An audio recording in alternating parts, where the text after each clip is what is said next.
어린 아들이 목사인 아빠에게 물었습니다. 아빠가 설교하러 강단에 올라가기 전에 언제나 고개를 숙이고 기도하시던데 그때 하나님께 뭐라고 기도하세요? 아버지 목사님이 대답을 합니다. 하나님께 은혜로운 말씀을 달라고 기도하지. 그러자 아들이 반색을 하며 반문을 합니다. 아빠, 그런데 왜 안 주시죠? 여러분, 은혜로운 설교를 하는 것 모든 목사님들의 꿈입니다. 하나님의 백성들은 하나님 앞에 예배 드리는 일을 그 어떤 것보다 중요한 일로 생각합니다. 출애굽기에 보면 광야로 나가서 하나님께 예배를 드리겠다고 하는 모세에게 바로왕이 제시하는 첫 번째 타협안이 8장 25절에 나옵니다. 바로가 모세와 아론을 불러서 이르되 너희는 가서 이 땅에서 너희 하나님께 제사를 드려라. 너희는 이 땅에서 즉 애굽 땅 안에서 하나님께 제사를 드리라고 하는 것입니다. 애굽 땅을 떠나지 말고 이 땅에서 예배해라. 하나님께 예배는 해라. 그런데 너희는 이 땅에 매여 사는 노예라고 하는 것을 잊지 말아라. 이러한 바로의 작전이 오늘 우리 성도들을 유혹하는 사탄의 첫 번째 작전이기도 합니다. 예수는 믿어라. 그러나 내 인생과 내 삶의 중심을 이 세상에 말뚝을 박아놓고 살아라.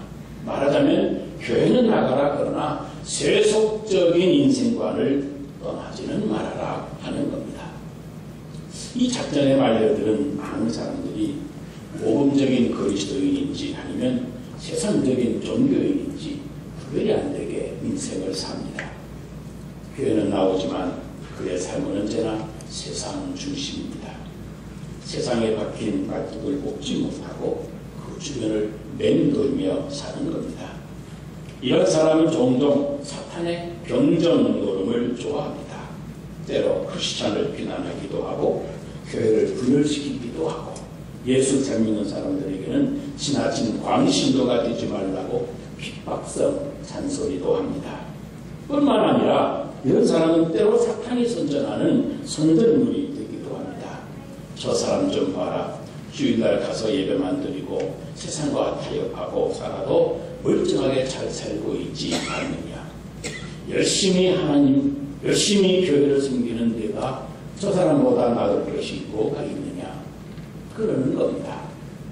세상적인 가치 기준으로 성경적인 신앙을 비웃고 있는 것입니다.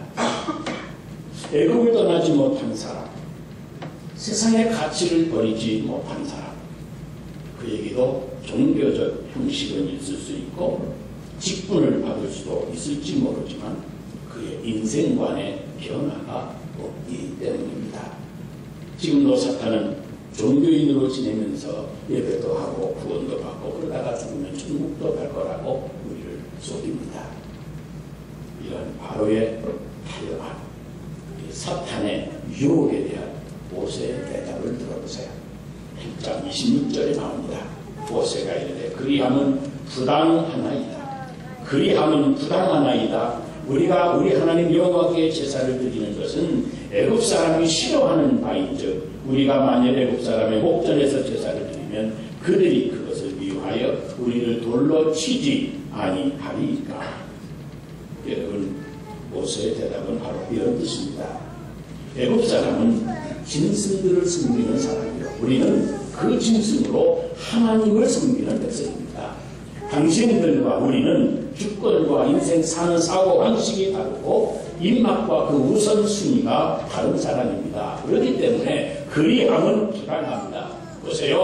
변화받지 않고도 구원받을 수 있다. 아니요. 그리함은 부당합니다. 세상도 즐기고 신앙도 즐겨라. 아니요. 그리함은 부당합니다. 하나님의 사람 모세는 단호하게 바로의 제안을 거절한 것입니다.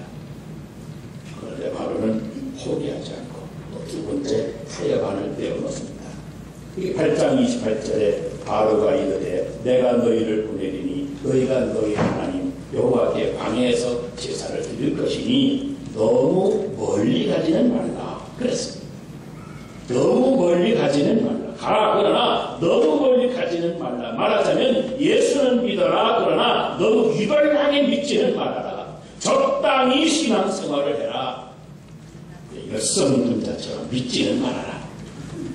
예수 믿는다고 하루아침에 술 끊고 담배 끊고 주일날 가게 문 닫고 저녁예배 수요예배 새벽예배까지 야단 법석 떠는 것 그런 것 별로 보기에도 안 좋더라 하는 말들 이게 바로 타협 아니고 사탄의 유혹입니다.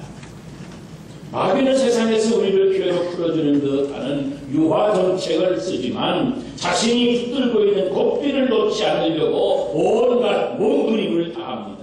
그러므로 이럴 때 하나님의 사랑은 반호해야만 됩니다. 사탄아, 내 말 듣는 것과 하나님의 말씀을 듣는 것 어느 것이 옳은지 판단해 보아라. 하나님은 우리에게 말씀하시기를 열심을 다해 믿어라. 마지막 때가 될수록 더욱 그리하라 말씀하셨다. 그래야 되는 겁니다. 그런데 똑같이 신앙생활을 한다고 하면서도 발목만 은혜 강물에 담가놓고 찰싹거리며 신앙생활을 하는 사람들이 있습니다. 그리고 무릎까지 담그고 사는 사람들도 있습니다. 어려움에 부딪힐 때마다 하나님과도 기도합니다. 응답도 곧잘받습니다. 그러나 그들은 여전히 세속적인 인생관으로 세상을 삽니다. 또 가슴까지 담그고 살아갑니다. 감동을 잘 받습니다. 그러나 아직도 온전히 하나님 앞에 삶을 맡기지를 못합니다. 그러나 온몸을 담그고 하나님 은혜의 강물에 자기 자신의 삶을 온전히 맡겨놓고 살아가는 사람들이 있습니다. 이런 사람을 이름하여 우리는 하나님의 백성, 진정한 그리스도인이라고 하는 겁니다. 여러분, 바로왕은 속입니다. 내가 박물을 주고 내가 너희들 짓갈아주고 옷도 입혀준다. 그러니 광야에 가서는 예배만 드리고 곧장 애굽으로 돌아오는 거다. 결코 애굽에서 멀리는 가지 말아라. 마찬가지로 사탄이 우리에게 이렇게 속입니다. 일주일에 한 번 교회 가서 예배 참석만 하고 인생을 사는 것은 세상적으로 그냥 사는 거다. 예수 믿어도 적당히 세상과 타협하며 살아야지 너 혼자 예수 믿는다고 열심히 믿는다고 그러지를 말아라. 여러분, 이것이 사탄이 우리에게 주는 타협 아닙니다. 바로 여기에 많은 그리스도인들이 물들어서 무기력한 세상을 살아가는 겁니다. 사랑하는 여러분, 오늘날 우리 이민교회가 왜 이렇게 무기력해지고 있습니까? 왜 교회가 세상을 바꾸지 못합니까? 세상에서 너무 멀리 가지 말라고 하는 이 바로왕의 타협판에 넘어갔기 때문일 수가 있습니다. 이렇게 믿는다는 사람이 많은데 왜 세상이 아직도 어둡습니까? 세상으로부터 멀리 떠나지 않으려고 하는 사람들이 오늘 교회 안에 많이 채워져 있기 때문에 그렇습니다. 이 디지털 혁명을 일으켜서 세계적인 갑부가 된 인텔사의 앤드류 그로브라고 하는 사람이 이런 말을 했습니다. 무언가에 미친 사람이 세상을 뒤집더라. 무언가에 미친 사람들이 세상을 뒤집더라. 우리 한국 옛말에 미친 놈이 곰 잡는다는 말이 있습니다. 예수님께 미친 사람이 사탄 마귀를 이기는 것입니다. 예수님께 미친 사람이 세상을 뒤집고 복음에 미친 사람이 세상을 구원하게 되는 겁니다.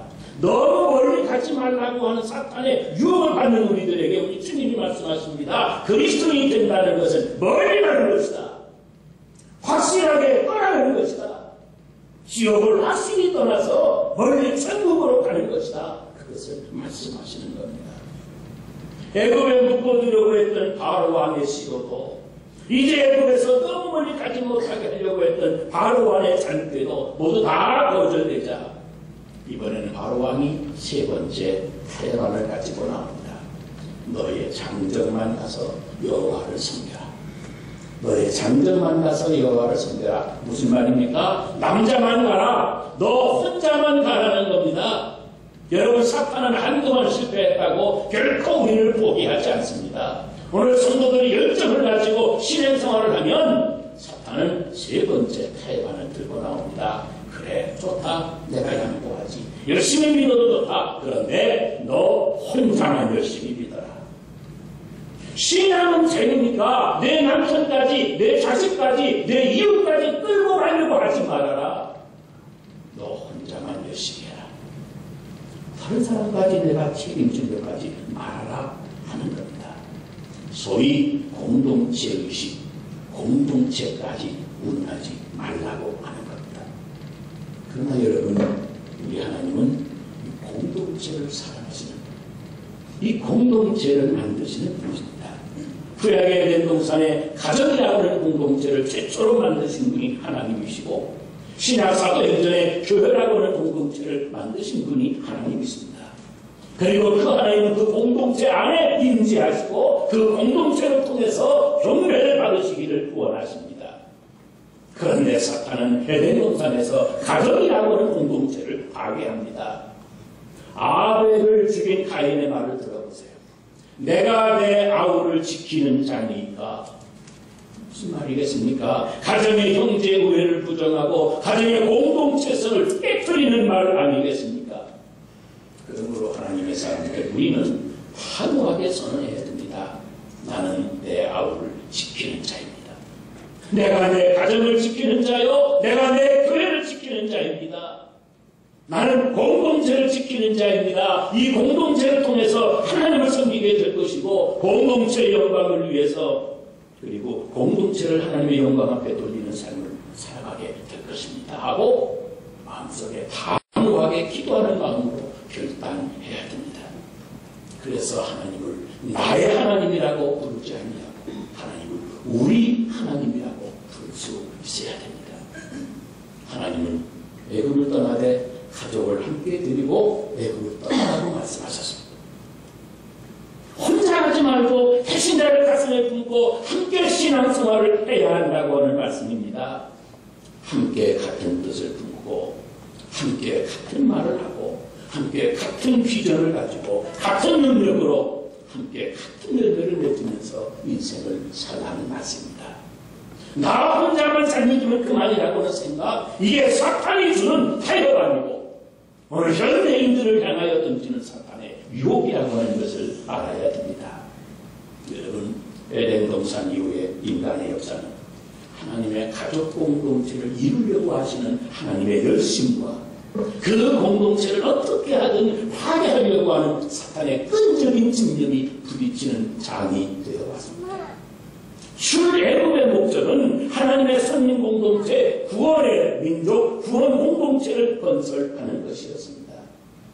우리가 구원받은 목적이 바로 하나님의 구원 공동체, 하나님의 가족, 하나님의 구원의 공동체를 건설하는 데 있습니다.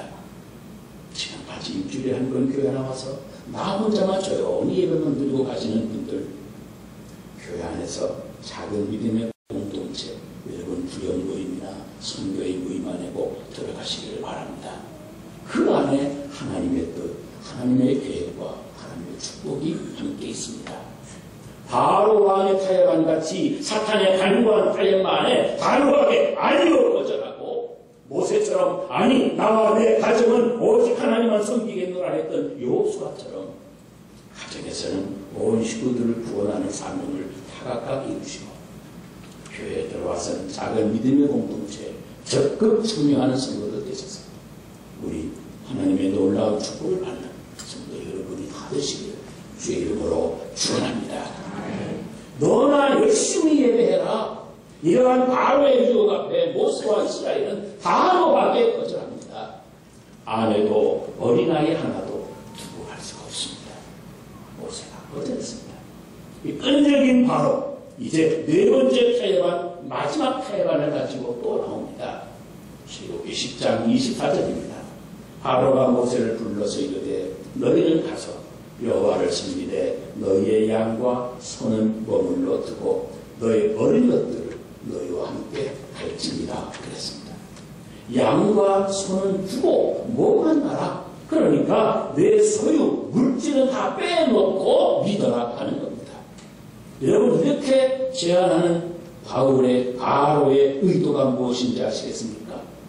양과 소, 물질이 하나님을 위해서 사용되는 것을 말하고자 하는 것. 물질에 대한 하나님의 주권을 저항하는 것입니다.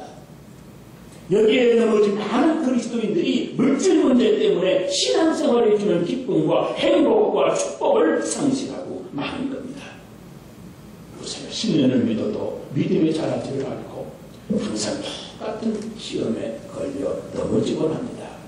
평생을 이 물질 문제 때문에 투덜거리며 불편해하다가 인생을 끝장내고 갑니다. 주일학교에 가는 어린 아들에게 엄마가 5불짜리 하나와 10불짜리 지폐 한 장을 주면서 얘야 10불짜리는 헌금하고 5불짜리는 꼭 용돈으로 써도 된다. 그렇게 말했습니다. 그랬더니 주일학교에서 돌아온 아들의 손에 10불짜리 지폐가 그냥 들려져 있는 겁니다. 엄마가 10불짜리 헌금하라고 그랬잖아 하고 묻자 어린아이가 이렇게 대답합니다. 엄마, 전도사님이 그러시는데 하나님은 기분 좋게 내는 헌금을 기뻐하신대. 나는 10불짜리 헌금하고 5불짜리 갖는 것보다 5불짜리 헌금하고 10불짜리 내가 갖는 게 더 기분이 좋거든. 자기 기분, 자기 가치, 자기 기준으로 사는 사람은 여러분 하나님을 기쁘시게 할 수가 없습니다. 여러분 하나님을 섬기는 일 때문에 물질의 손해를 보신 적이 있으십니까? 온전한 11조를 드려보셨습니까?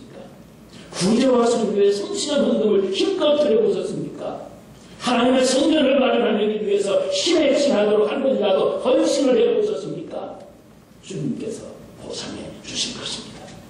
누가복음 28장 29절로 30절에 보면 내가 진실로 너희에게 이르노니 하나님의 나라를 위해서 집이나 아내나 형제나 부모나 자녀를 버린 자는 현세에 여러 배를 받고 내세에 영생을 받지 못할 자가 없느니라 하셨습니다. 출애굽하던 날 밤에 하나님의 명령이 이스라엘 백성에게 주어집니다. 너희는 이것을 이렇게 먹을지니 허리에 띠를 띠고 발에 신을 신고 손에 지팡이를 들고 급히 먹으라. 이것이 여호와의 유월절이니라. 여기에 중요한 표현은 지팡이를 잡고 라고 하는 말입니다. 여러분 이게 무슨 뜻인지 아십니까? 지팡이를 의지하고 광야로 가라고는 말이 아닙니다. 이스라엘에게 있어서 지팡이는 양을 모는 도구인데 애굽을 빠져나갈 때 양을 몰고 가라고 하는 뜻입니다. 여기 양은 이스라엘 백성의 재산입니다. 말하자면 내가 거듭날 때 물질도 거듭나야 된다. 너희 하나님의 백성들이 애굽을 떠날 때에 물질도 세상을 떠나는 물질관으로 떠나야 된다. 거듭나야 된다 하시는 말씀입니다. 하나님은 이스라엘 백성들을 광야에서 만나와 매출하기로 주시고 반석을 발라서 생수를 내어 먹이셨습니다. 그런데 왜 양을 몰고 나가는 것인가? 여러분 우리 신앙인에게 물질이 필요한 첫 번째 이유는 생존을 위해서가 아닙니다.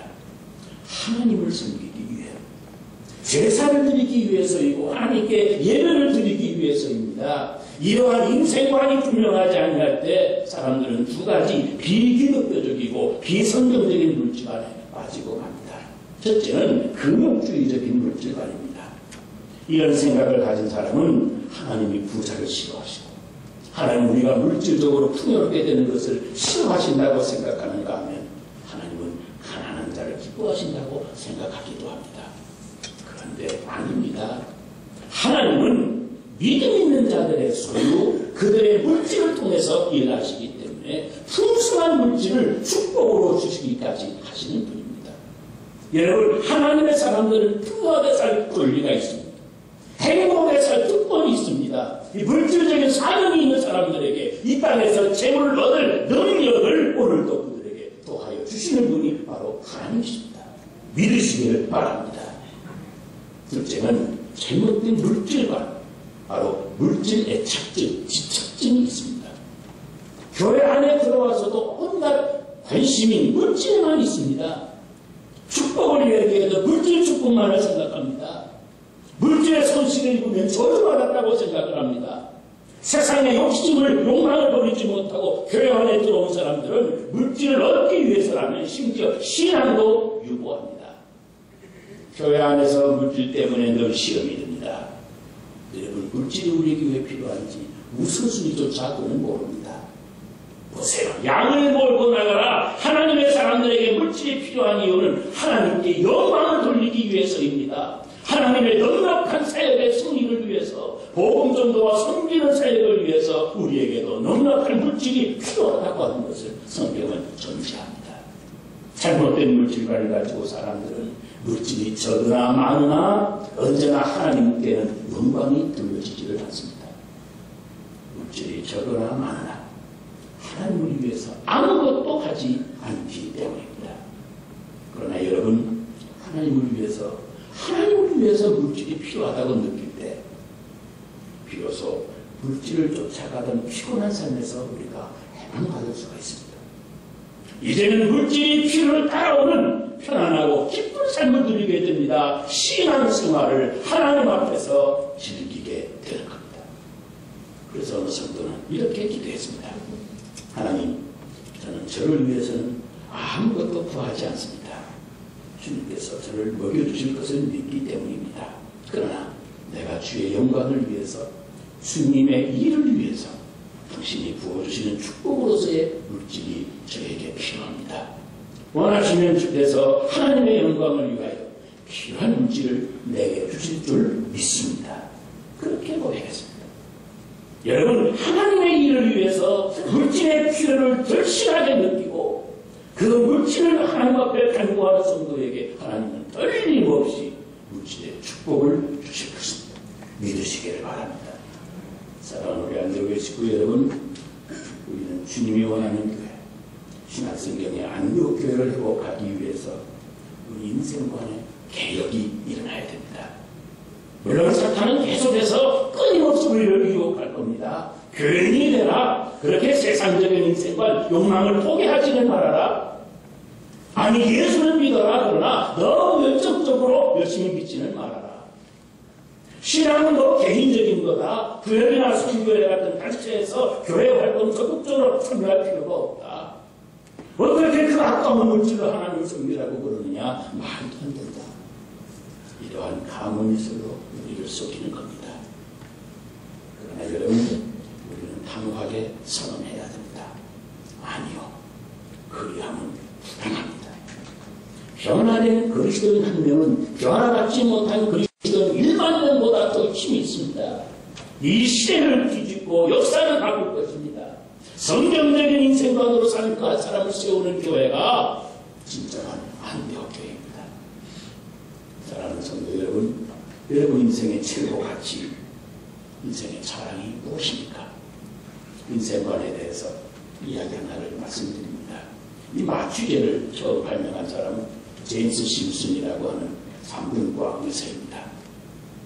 그는 외과 수술을 가는 환자들이 그 많은 신소리를 듣고 그 고통을 받고 생각하면서 어떻게 하면 더 이 고통을 좀 덜어줄 수 있을까 깊이 생각하던 중에 구약성경 창세기 2장 21절과 22절, 여호와 하나님이 아담을 깊이 잠들게 하시니 그가 잠들매 그가 그 갈빗대 하나를 취하고 라고 하는 말씀에서 영감을 얻었습니다. 그래서 수술용 마취제 클로로포림을 발명했습니다. 그리고 그가 영국 황실로부터 스코틀랜드 출신으로서는 처음으로 경의 칭호를 받았습니다. 그리고 그의 발견에 그의 제자들이 이렇게 질문합니다. 선생님의 많은 발견 중에 가장 큰 발견이 무엇이었습니까? 하고 물었습니다. 그리고 당연히 마취제 클로로포림을 발견한 것이라고 대답할 줄로 기대했습니다. 그런데 심슨은 이렇게 말했습니다. 나의 가장 큰 발견은 내가 죄인이라고 하는 사실과 예수님이 내 죄를 사하신 내 구세주라는 사실을 발견한 것입니다. 내 인생의 가장 큰 발견, 나의 가장 큰 가치는 바로 나를 위하여 주신 예수 그리스도입니다. 기도하겠습니다.